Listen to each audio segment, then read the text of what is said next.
रजौरी के दुर्गम पहाड़ों से एक बेहद दर्दनाक खबर सामने आई है, जहां पर आतंकियों के खिलाफ ऑपरेशन चल रहा है। बीते 17 दिनों से रजौरी के जंगलों में ऑपरेशन जो है वह चलाया जा रहा है, लेकिन इस बीच एक सेना के अधिकारी जो अपने कर्तव्य का निर्वहन कर रहे थे, उन्होंने सर्वोच्च बलिदान दे दिया।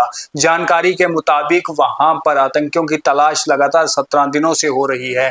जो जानकारी अब तक सामने आई है उसमें बताया गया कि करीबन 3 आतंकी जो है वह इन जंगलों में कहीं पर छुपे हुए हैं। उनमें एक टॉप कमांडर भी माना जा रहा है, लेकिन इस बीच लगातार सेना जो है उन्हें ढूंढने की कोशिश कर रहे हैं। पूरी पहाड़ियों को चारों ओर से कॉर्डन कर दिया है और ऑपरेशन चलाया जा रहा है। लेकिन इस बीच जो दुखद खबर सामने आई, इसमें जो इस सेना के अधिकारी हैं ये आतंकियों के साथ मुठभेड़ में नहीं, बल्कि जिस समय ये उन पहाड़ियों पर सर्च ऑपरेशन चला रहे थे तो वहां पर पैर फिसल गया और पैर फिसलने के कारण ये अधिकारी जो है वह बहुत नीचे आकर गिर गए, जहां पर ये शहीद हो गए।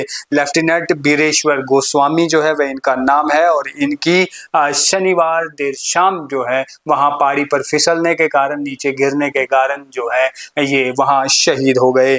टीम के अनुसार कि ये सर्च ऑपरेशन का नेतृत्व कर रहे थे और उसी दौरान ये हादसा वहां पर हुआ।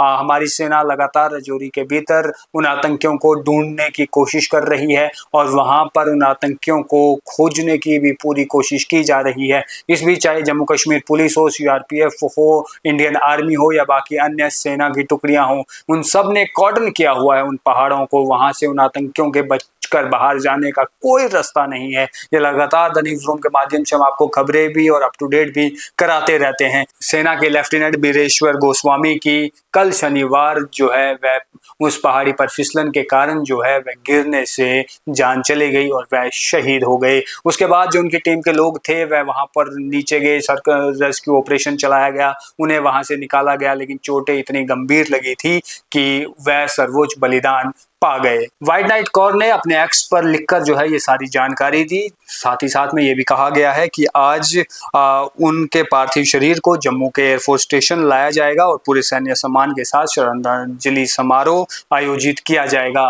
और इसके बाद में उनके पार्थिव शरीर को उनके गांव की ओर जो है पूरे सम्मान के साथ भेज दिया जाएगा।